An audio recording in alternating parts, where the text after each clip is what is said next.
te voy a invitar a abrir tu Biblia en el libro de Nahum, capítulo 1. Vamos hoy a ver del capítulo 1, del verso 9 al verso 2 del capítulo 2. Nahum, para aquellos que tengan la Nueva Biblia de las Américas, la mayoría de ella en la página 953 van a encontrar el texto, página 953. La mayoría de las Biblias de las Américas viene como, no importa cuál sea la Biblia, viene la página es la misma. De nuevo, la mayoría, porque ya están sacando nuevas versiones que nos quitaron eso que sucedía. Pero bueno, 953, Nahum, voy a leer del verso 9 del capítulo 1 al verso 2 del capítulo 2. Lo que tramen contra el Señor, Él lo hará completa destrucción. No surgirá dos veces la angustia, porque ellos como espino enmarañados y ebrios en su bebida serán consumidos como paja totalmente. De ti ha salido el que ha tramado el mal y contra el Señor un consejero perverso. Así dice el Señor.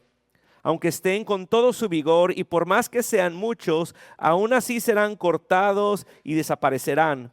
Aunque te haya afligido Judá, no te afligiré más. Y ahora quebraré su yugo de sobre ti y romperé tus coyundas. El Señor ha dado una orden en cuanto a ti.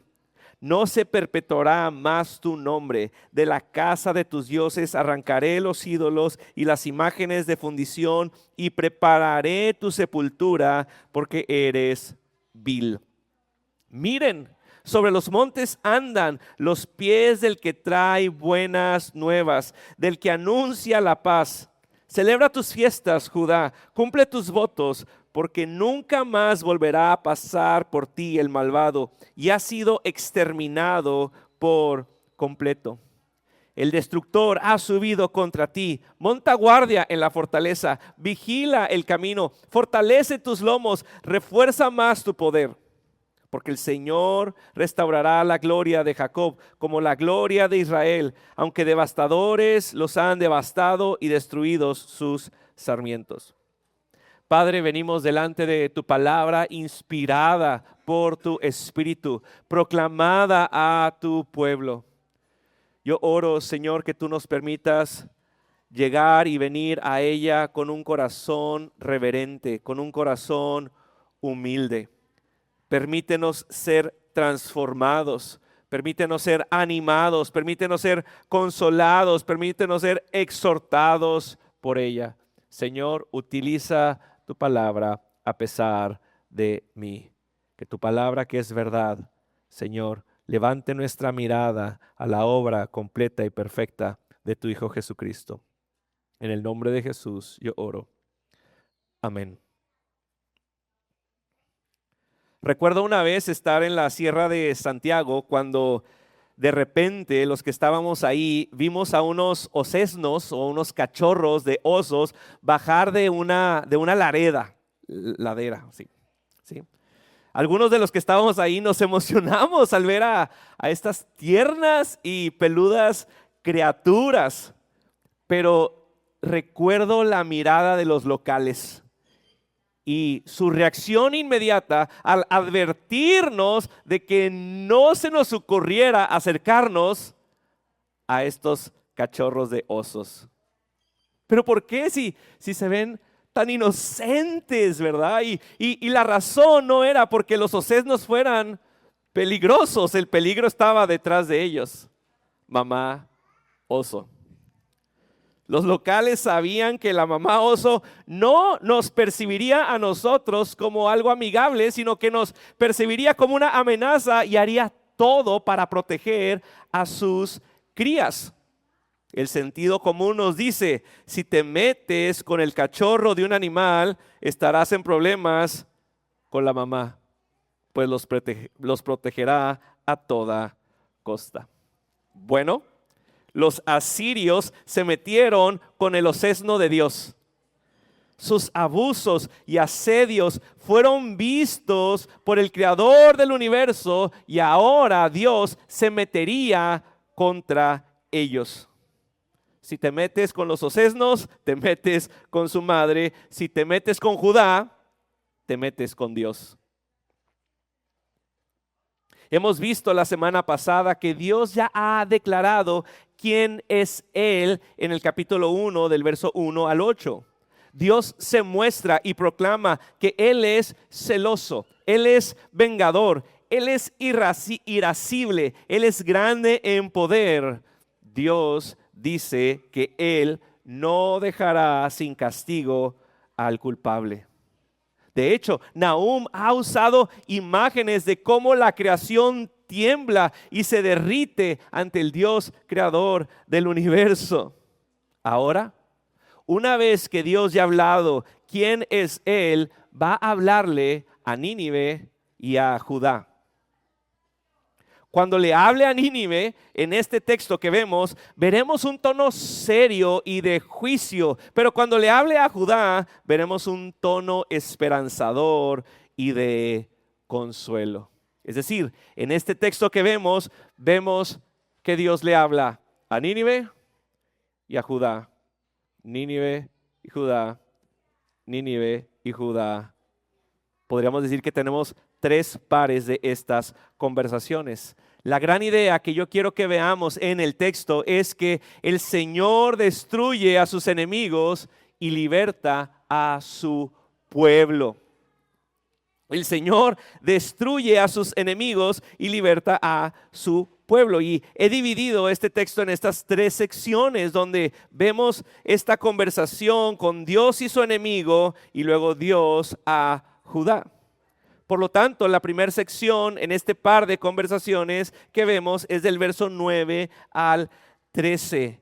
Y esta sección la he titulado Confía en la destrucción de Dios de sus enemigos y confía en tu libertad. Vemos cómo dice el verso 9, los que tramen contra el Señor. Es muy probable que para Asiria el pueblo de Judá solo era uno de entre tantos pueblos que ellos deseaban someter. De hecho, las palabras del enviado del rey Sennacherib muestran cómo para los asirios el Dios de Judá solo era un Dios más entre muchos. Fíjate lo que dice Rabsacés, el enviado del rey asirio, en segundo libro de Reyes, capítulo 18. ¿Quién de entre todos los dioses de esta tierra ha librado su tierra de mi mano para que el Señor libre a Jerusalén de mi mano? Así que realmente lo que estaban tramando los asirios, lo estaban tramando contra el pueblo de Judá. Pero es interesante y me gustaría que veamos aquí que ver cómo Dios mismo toma las tramas de los asirios contra Judá como si fueran tramas en su contra. Es decir, Dios se lo toma personal. Lo que las naciones hagan en contra del pueblo de Dios, realmente lo están haciendo en contra de Dios mismo. De nuevo, si alguien se mete en contra de mi hijo, se mete contra mí. Y Dios aquí está diciendo, se metieron con mi pueblo, se metieron conmigo, y los que se meten conmigo serán completamente destruidos. ¿Y cómo es esta destrucción? Observemos cómo este enemigo de Dios es destruido en este texto. Mira cómo describe el profeta Nahum la destrucción. Verso 9, será destruido completamente. Verso 10, serán consumidos totalmente. Verso 12, serán cortados hasta desaparecer. Verso 14, no se perpetuará tu nombre y serán sepultados.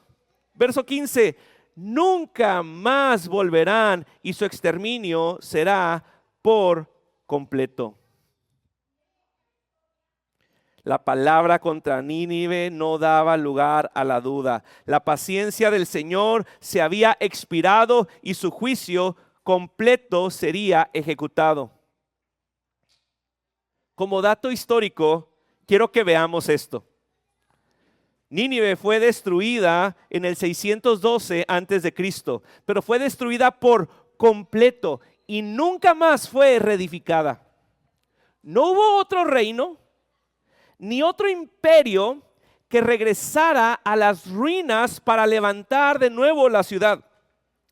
De hecho, las ruinas fueron descubiertas hace casi 2 siglos apenas, en el año 1845, donde todavía se hacen esfuerzos arqueológicos para identificar a la ciudad. En pocas palabras, la profecía de Nahum de la destrucción completa de Nínive se cumplió. Los asirios, que una vez se levantaron contra el Señor, fueron consumidos como paja seca, consumidos totalmente. Esto incluía al imperio asirio, pero esto también incluía a sus líderes. Es por eso que el profeta menciona a este consejero perverso que también había tramado el mal contra el Señor. ¿Sabemos quién es este consejero?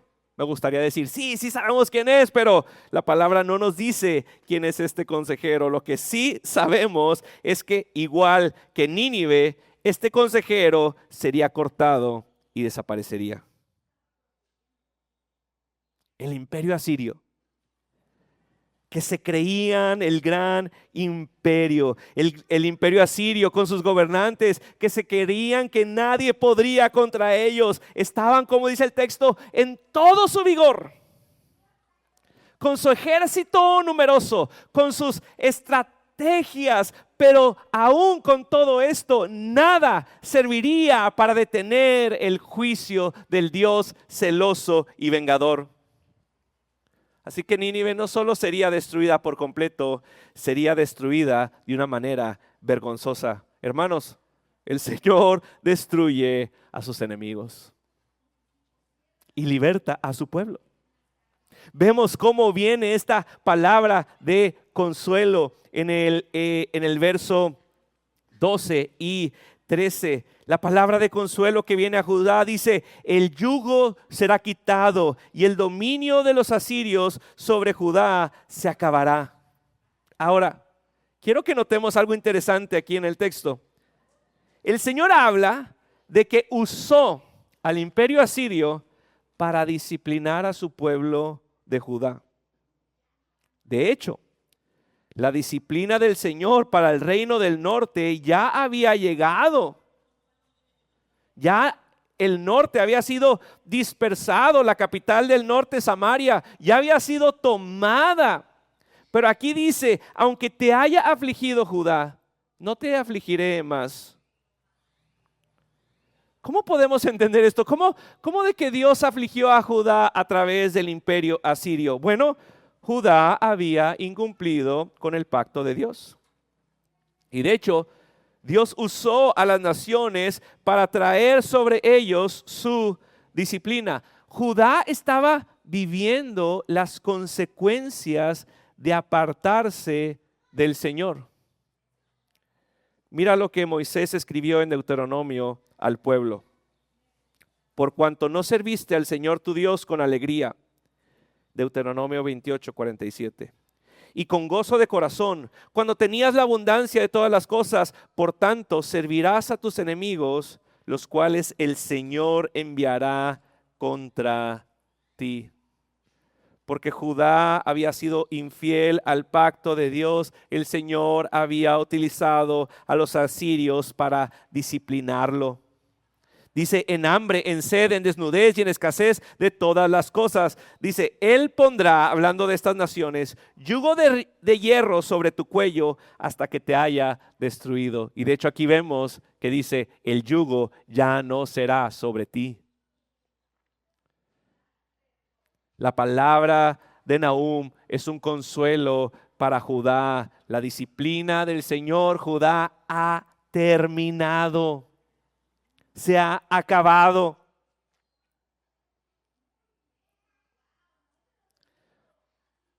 Hermanos, Dios ha destruido a sus enemigos. Yo te animo a que confíes en la destrucción del Señor sobre tus enemigos. ¿Cuáles son los enemigos del pueblo de Dios? Y por lo tanto, ¿cuáles son los enemigos de Dios? Ahora, podríamos caer y pensar que tu enemigo es el rentero despiadado. Que tu enemigo es aquella mamá de la escuela que la trae en contra de tu hija y por lo tanto la trae en contra tuya. Podrías pensar que tu enemigo es tu jefe tóxico, que piensa que no tienes vida fuera del trabajo. O puedes que tu enemigo sea el sistema, algún sistema de gobierno que te está quitando tus impuestos. Pero hermanos, nuestros enemigos no son carne ni sangre, porque nuestra lucha no es contra carne y sangre. Hoy quiero que veamos a tres enemigos que son verdaderamente enemigos, que constantemente nos asediaron, y sus asedios no solo impactan nuestro ahora, sino que sus asedios desean nuestra destrucción eterna. Quiero que veamos a los enemigos del pecado, la muerte y Satanás. Y deseo mostrar cómo Dios ya ha empezado a destruirlos y cómo Él promete que los destruirá por completo. Hermanos, el pecado es rebeldía en contra del Señor, y este se introdujo en el ser humano cuando Adán y Eva dejaron de creerle a Dios, dejaron de creerle a su palabra y decidieron hacer las cosas a su manera. Y el pecado tiene serias consecuencias. Conocemos Romanos 6:23, porque la paga del pecado es muerte. Pero la dádiva de Dios es vida eterna en Cristo Jesús, Señor nuestro. Cristo vino y en la cruz pagó las consecuencias del pecado de su pueblo. La ira justa de Dios por nuestros pecados fueron vertidos sobre Jesucristo. ¿Cómo ha vencido Dios a nuestro enemigo del pecado? Bueno, el pecado ya no tiene consecuencias sobre nosotros. Hemos sido libertados del pecado, hemos sido libertados de las consecuencias del pecado. ¿Por qué? Porque Dios venció y derrotó a su enemigo, el pecado. Pero el pecado trajo consecuencias. Cuando se introdujo el pecado, las consecuencias fue la muerte física y la muerte eterna. ¿Cómo Dios ha derrotado la muerte física? Bueno, la derrota ya inició con Cristo cuando puso fin a nuestra muerte eterna. Es decir, el enemigo de la muerte eterna ya ha sido destruido por nuestro Dios. Fíjate lo que dice segunda carta a Timoteo, capítulo 2. Dice, por la aparición de nuestro Señor Jesucristo, quien puso fin a la muerte. Hermanos, Dios en Jesús ha derrotado a la muerte eterna. Y dice que Él sacó a la vida y la inmortalidad por medio del Evangelio. ¿Cómo puso fin a la muerte eterna? Habiendo resucitado de entre los muertos, dice Romanos 6:9. Porque la muerte ya no tiene dominio sobre él. Hoy, los que hemos puesto nuestra confianza en el Señor, sabemos que seguimos muriendo. La muerte física sigue presente, pero ¿sabes qué? Esta no será para siempre.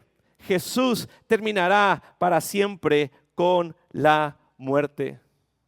Lo vemos en el libro de Apocalipsis, capítulo 20, verso 14, donde dice que la muerte y el Hades fueron arrojados al lago de fuego. Esta es la muerte segunda, el lago de fuego. Es decir, ya inició la victoria sobre la muerte. La victoria sobre la muerte eterna ha sido vencida. La victoria sobre la muerte física será derrotada cuando nosotros resucitemos como Cristo nuestro Señor resucitó. Así que yo te quiero decir que así como los de Judá podían confiar en la palabra de Dios a través del profeta Nahum, así como ellos podían confiar en que Dios iba a derrotar por completo a sus enemigos, tú puedes confiar en que Él ha derrotado al enemigo del pecado y al enemigo de la muerte. Estos ya no tienen dominio contra ti. Tercer enemigo, el diablo, Satanás o el chanclas, como dicen algunos, ¿verdad? Bueno, este ha sido derrotado y es Jesús quien lo ha derrotado. Hebreos 2:14 dice que Jesús participó de la carne y de la sangre, dice, para anular mediante la muerte el poder de aquel que tenía el poder de la muerte, es decir, al diablo. Así que Jesús no solo derrota al diablo, sino que también derrota todos los poderes y las autoridades espirituales. Colosenses nos dice que Jesús, habiendo despojado a los poderes y autoridades, hizo de ellos un espectáculo público, triunfando sobre ellos por medio de él. Esta destrucción de Satanás y de sus secuaces y de estos poderes y autoridades celestiales ya ha iniciado y será completada cuando Él regrese. Hermanos, los enemigos de Dios serán completamente destruidos. Nuestra libertad ya ha iniciado y nuestros enemigos serán destruidos por completo. Como paja consumida, no serán más. Llegará el día en que estos enemigos solo serán un recuerdo en la historia. Llegará un día donde nuestras lágrimas serán enjugadas, donde ya no habrá muerte, ni habrá más duelo, ni clamor, ni dolor. Llegará un día donde celebraremos nuestra libertad por completo. Hermanos, Cristo en su vida, muerte y resurrección ha dado la estocada fatal a estos enemigos y con su segunda venida los derrotará por completo. Yo te animo a que confíes en la obra de Cristo. Yo te animo a que confíes en la libertad que Él ya te ha otorgado. Así que ya no hay yugo del pecado, ya no hay yugo de la muerte, ya no hay yugo de Satanás que esté sobre ti, porque en la obra de Cristo Él te libertó por completo. Ya no le debes nada a ninguno de estos enemigos. Él nos ha libertado. Confía en su libertad. Confiamos en la obra de Cristo al destruir a sus enemigos, al libertarnos. Pero vemos ahora en la siguiente sección cómo su pueblo puede celebrar esta destrucción, cómo su pueblo debe celebrar esta libertad. Y aquí pasamos al siguiente punto del el verso 14 y el verso 15. Celebra la destrucción de los enemigos de Dios y celebra tu libertad. La profecía en el verso 14 se vuelve a dirigir hacia el enemigo del Señor y el profeta dice que Dios ha dado una orden. La orden ha sido dada y esta es certera. Porque cuando antes lo que los hombres buscaban, que era perpetuar su nombre, perpetuar su imperio, desear que el imperio siguiera creciendo y que su nombre continuara, el Señor le habla al rey del imperio y le dice: tu nombre será cortado. Tu nombre terminará. Tus descendientes no continuarán con su línea. Dice: esta es la orden del Señor. Verso 14. No se perpetuará más tu nombre. Tus templos, tus dioses, tu sistema de adoración será arrasado. Dios mismo se encarga de dar estas palabras y Él dice: yo prepararé tu sepultura porque eres vil. ¿Puedes ver el peso de estas palabras?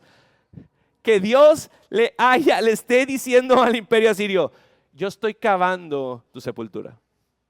Aquí es donde terminarás. Tú eres mi enemigo y serás derrotado por completo. Sabemos históricamente que una coalición entre los medos y los babilonios fueron quienes derrotaron a la ciudad de Nínive. Pues fue Dios quien usó a los medos y a los babilonios para ejecutar sus juicios sobre los asirios. No vayan a pensar que otros sepultaron a Nínive. Fue Dios mismo quien preparó su sepultura y quien los derrotó. Y el pueblo de Judá está escuchando estas palabras y está diciendo: Dios está cavando la tumba de nuestro enemigo. Y luego el profeta les habla a ellos y les dice: celebra la destrucción de tus enemigos. Luego, Dios les pide a los de Judá que tengan esperanza, que levanten su vista a los montes. Como si después de la batalla saldría un heraldo a proclamar el resultado de la misma, ¿verdad? Vendría aquel que sabe que Nínive fue destruida, viniendo corriendo, y tenemos esta hermosa imagen donde hay unos que andan sobre los montes proclamando las buenas noticias. ¿Y cuáles son estas buenas noticias? ¿Cuáles son estas buenas nuevas? Los enemigos del pueblo han sido derrotados. La tiranía de Asiria se ha terminado. Estas son las buenas noticias. La opresión ha dejado de ser y ahora hay paz. Estas son las buenas noticias. Las buenas noticias que escucharon los de Judá es: Asiria fue arrasada. Su opresión ha terminado. Tengan paz. Pero el Señor continúa y les dice: esta paz, esta libertad tiene un propósito. ¿Cuál es este propósito? De que el pueblo continuara celebrando las fiestas del Señor. Que el pueblo continuara con sus votos. Ahora el pueblo lo podía hacer porque ya no tenía que andar cuidándose las espaldas de a ver si llegaban los asirios. Ellos tenían la seguridad, como dice aquí, de que nunca más volvería el malvado. La libertad del Señor tenía el propósito de que el pueblo adorara a Dios en completa libertad. Hermanos, yo te quiero animar a que celebres la destrucción de tus enemigos. A que celebremos las buenas noticias de que nuestros enemigos han sido derrotados. No hay mejor noticia que esta. No hay noticia que tenga mayor repercusión en la eternidad. Satanás ha sido derrotado. El pecado ha sido derrotado. La muerte ha sido derrotada. Y estas son buenas noticias. Las celebramos hoy. Imagínate cómo celebraremos cuando llegue el día, cuando su derrota sea completa. Cuando estos enemigos sean juzgados para que nunca más regresen. Te animo a que celebres el evangelio, celebrando que Dios ha derrotado a aquellos enemigos que estaban en contra de ti, en contra de tu eternidad. Pero también te animo a que vivas esta libertad que ahora tienes en Cristo. A que vivas esta libertad que ahora tienes en Cristo para adorarlo sin reservas. El pueblo de Judá no fue rescatado para seguir con sus vidas ordinarias, sino que el pueblo de Judá fue rescatado para que ellos pudieran celebrar sus fiestas y cumplir sus votos. Pues hoy yo te animo a que tú, como el pueblo de Dios que ha sido libertado por el poder del Evangelio, no vivas una vida pasiva. No vivas una vida que no tiene nada que ver con Dios. De hecho, en su carta a los Romanos, Pablo les escribe y les dice algo como: miren, ustedes eran buenos para pecar, ahora sean buenos para hacer buenas obras, sean buenos para su piedad. Fíjate lo que dice en Romanos 6:19. Porque de la manera que ustedes presentaron sus miembros como esclavos a la impureza y a la iniquidad, para iniquidad, así ahora presenten sus miembros como esclavos a la justicia para santificación. Judá, que ahora sería libre del yugo asirio, tendría la libertad para adorar a Dios conforme a Dios le había pedido que adoraran. Una vez libertados, Judá sabía qué tenía que hacer. Nosotros ahora, redimidos, sabemos lo que teníamos que hacer: vivir para la gloria de la alabanza de su gracia, dice Efesios. Así que yo te quiero animar a que celebres a que tus enemigos han sido derrotados, pero celebra esta libertad viviendo para la gloria de Dios. Sacúdete cualquier neutralidad cristianoide que haya en ti. Esta neutralidad que reconoce que fuiste libertado de tus enemigos, pero que no ha respondido positivamente a las obras de obediencia gozosa. Yo te animo a que hagas y respondas en esta obediencia gozosa a lo que Dios ha pedido en su palabra. Te quiero dar algunos ejemplos de cómo podemos responder en esta obediencia gozosa. Hablando de buenas noticias, comparte el Evangelio. Comparte el Evangelio. Participa de la celebración en que Dios transforma los corazones pecadores en nuevos corazones. Comparte el Evangelio. Y comparte cómo Dios te ha rescatado de tus enemigos y Él te ha dado vida eterna. Vive en la misión que Dios nos ha dado. Número 1, comparte el Evangelio. Número 2, discipula y sé discipulado. Es decir, Dios nos ha llamado a compartir el Evangelio, pero también a ser discípulos que hacen discípulos. Yo te quiero animar a que aproveches las maneras y las oportunidades que Dios te ha dado para seguir creciendo en santidad, pero también para ayudar a otros a seguir creciendo en santidad. Comprométete con un proceso de discipulado. Sé parte de una comunidad comprometida en ayudarte a ser más como Cristo cada día. Comprométete con una comunidad que desea ayudarte a amar más a Cristo. En pocas palabras, sé parte de una comunidad misional. La manera en que Iglesia Pilar promueve el discipulado es a través de la comunión entre los hermanos, y en la comunidad misional inicia esa comunión. No termina ahí, pero ahí inicia.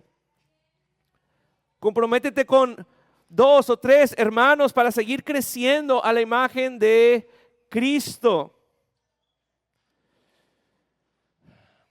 Hemos sido llamados a ser discipulados y a discipular. Tú que has sido alcanzado por las nuevas noticias de Cristo, responde de esta manera. Algo más que Dios nos ha llamado a hacer, y algo más que aquí dice: celebra tus fiestas, cumple tus votos. Yo te animo a que tú te congregues gozosamente. Dios nos ha llamado a mostrar su sabiduría a la iglesia, a todas las esferas cósmicas, al reunirnos semanalmente para proclamar quién es Él, qué es lo que Él ha dicho y qué es lo que Él ha hecho. Yo te animo a que no dejes de congregarte, a que te reúnas para orar la palabra de Dios, cantar la palabra de Dios, escuchar la palabra de Dios y responder a la palabra de Dios. De hecho, demostramos que somos su pueblo al reunirnos semanalmente como su iglesia. Así como Judá demostraba que era su pueblo al celebrar las fiestas que Dios les había pedido. Hermanos, el Señor destruye a sus enemigos y liberta a su pueblo. Celebra la destrucción de sus enemigos y celebra la libertad que Él te ha dado al ser obediente a Él gozosamente. El profeta le vuelve a hablar a Nínive, diciéndole lo que Dios hará, y luego a Judá proclamando lo que Dios restaurará. Y este es el último punto, donde una vez que sabemos que el Señor destruye a sus enemigos y liberta a su pueblo, yo te animo a ti a que anticipes o estés en una anticipación a la destrucción de los enemigos de Dios y en una expectativa a la futura gloria de su pueblo. Fíjate lo que dice el verso 1 del capítulo 2. El destructor, palabras para Nínive, ha subido contra ti. Monta guardia en la fortaleza, vigila el camino, fortalece tus lomos, refuerza más tu poder. El profeta está apuntando a un destructor que llegará a Nínive, a un ejército que subirá y derrotará a la ciudad. Como dijimos antes, este destructor a la luz de la historia es esta alianza entre medos y babilonios, quienes subirían para asediar y derrotar a Nínive. Pero luego vienen estas palabras como de burla. Parece que el profeta está diciendo: hey, viene un ejército contra ti, échale ganas, ponte trucha, prepárate. ¿Y por qué parece burla? Porque sabemos que Nínive será derrotada. Pero recuerda que sabemos que será derrotada de una manera vergonzosa. Por eso le dice: hey, ahí viene el destructor, échale ganas, monta guardia en tu fortaleza, vigila los caminos, fortalece tus lomos, refuérzate. Pero aún aunque hagas todo eso, serás derrotado. Aunque montes guardia, aunque vigiles los caminos, aunque fortalezcas tu ejército y refuerces tu poder, serás aniquilado, dice el profeta. En el verso 2 vuelve a dirigirse a Judá y le da esta gloriosa promesa: el Señor restaurará la gloria de Jacob. De hecho, buscando un poquito acerca de esta gloria de Jacob, encontré el Salmo 47 que nos ayuda a entender esta gloria, donde el pueblo de Dios en el Salmo 47 está en la heredad que Dios le ha dado, pero sobre todo en que Dios está reinando sobre las naciones. Nahum ya ha declarado lo que Dios haría con su enemigo y lo que Dios haría con su pueblo. El enemigo sería atacado y el pueblo de Dios sería restaurado. Yo te animo a que tú estés expectante y anticipando hoy cómo Dios derrotará por fin a sus enemigos. Hoy como iglesia, no importa cuánto ruja el enemigo, no importa qué tan potente y fuerte se vea, no importa cuánto se fortalezca el enemigo con todo su poderío, será derrotado por completo. Tanto la muerte como el pecado, como Satanás, serán derrotados por completo. No importa cuántas ganas le eche el diablo. No importa cuán fuerte se vea la muerte. No importa cuán grande se vea el pecado. Todos ellos serán derrotados por completo. Anticipa esto. De hecho, Juan le escribe a la iglesia en Apocalipsis de estos grandes enemigos que parecen grandes, fuertes e invencibles, pero Juan les sigue escribiendo y les escribe de uno más grande, de uno más fuerte y de uno realmente invencible: Jesús, quien derrota a estos enemigos y dice que los pondrá debajo de sus pies. Y hermanos, este gran acontecimiento, esta gran derrota de los enemigos de Dios, nosotros como iglesia la anticipamos, la esperamos. De hecho, uno de los sucesos que afianza nuestra fe en la esperanza eterna que tenemos en Jesús es saber que Él los derrotará. Los días de nuestro enemigo están contados. Los días de nuestros enemigos, Satanás y el pecado y la muerte están contados. Así que yo te animo a que veas este gran acontecimiento, a que lo esperes, a que estemos ahí diciendo un día, este enemigo por completo como paja seca será consumido y ya no más. Una manera de anticipar este día es orando: Señor, haz tu obra, ven pronto. Pero el segundo acontecimiento que yo te quiero animar a que tú estés esperando es esta restauración de la gloria de Jacob, esta restauración del pueblo de Dios. ¿Por qué? Pues porque esperamos aquel día en que la nueva ciudad de Dios será el centro de la gloria de su pueblo. Fíjate lo que el Salmo 47, versos 6, 7 y 8 dice. Canten alabanzas a Dios, canten alabanzas a nuestro Rey, canten alabanzas porque Dios es Rey de toda la tierra. Canten alabanzas, armonioso salmo. Dios reina sobre las naciones, sentado está Dios en su trono.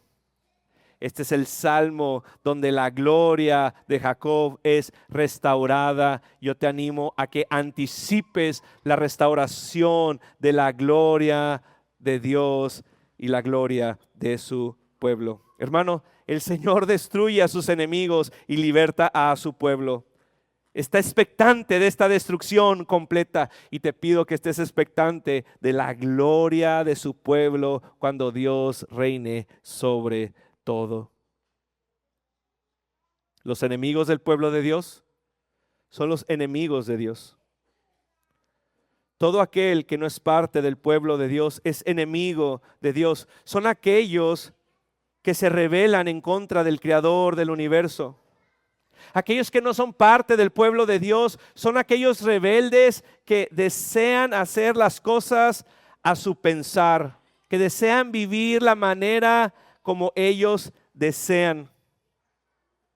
Pero yo te quiero decir también, si tú no has puesto tu confianza en Cristo, estos enemigos de Dios, el pecado, la muerte y Satanás te estarán asediando, pero no solo en este tiempo.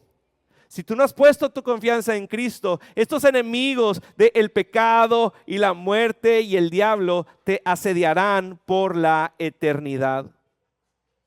Yo te animo a que tú puedas, como Judá, poder reconocer que necesitas ser rescatados de ellos. Y el único que te puede rescatar de estos enemigos es Dios mismo.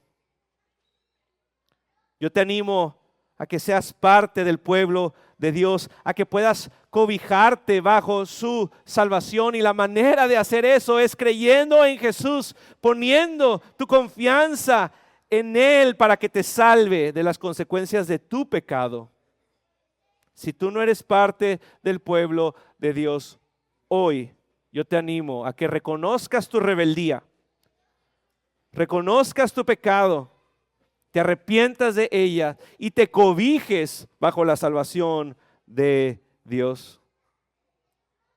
El Señor destruye a sus enemigos y liberta a su pueblo. En el reino animal, esperamos que la mamá proteja a toda costa a sus crías. Hace poco se viralizó una historia de un changuito en el zoológico en Japón. Cuando el changuito se acercaba a su mamá, lo despreciaba y lo alejaba, y quien debía protegerlo del peligro lo estaba rechazando. Y muchos pensaban, ¿quién protegería al changuito Punch? Creo que él se llamaba. ¿Quién protegería de los peligros, de los enemigos que quisieran asediarlos? Y bueno, yo hoy te quiero decir que el pueblo de Dios no será abandonado por su Creador. Que no seremos como Punch, el changuito abandonado, que como su pueblo somos protegidos por Dios porque Él ha destruido a nuestros enemigos y nos ha libertado. Confiemos en su protección. Celebremos nuestra libertad y anticipemos el gran día donde todos nuestros enemigos serán completamente destruidos y nuestra gloria como su pueblo sea restaurada. Hermano, yo te quiero animar a que reconozcas esta verdad. El Señor destruye a sus enemigos y liberta a su pueblo. Confía en su destrucción, celebra tu libertad y anticipa aquel día donde la gloria de su pueblo será restaurada. Terminemos con una oración.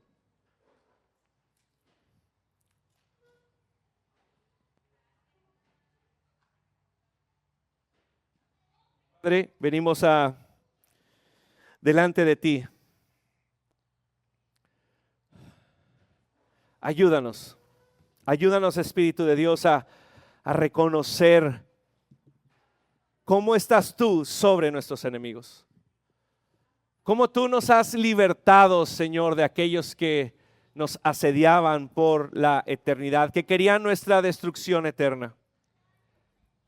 Ayúdanos, Señor, a poder confiar en tu libertad y poder celebrarla, Señor, proclamando las buenas noticias y anhelando aquel día cuando los enemigos sean completamente destruidos y cuando la gloria de tu pueblo sea restaurada y podamos alabarte por siempre. Yo te lo pido en el nombre de Jesús.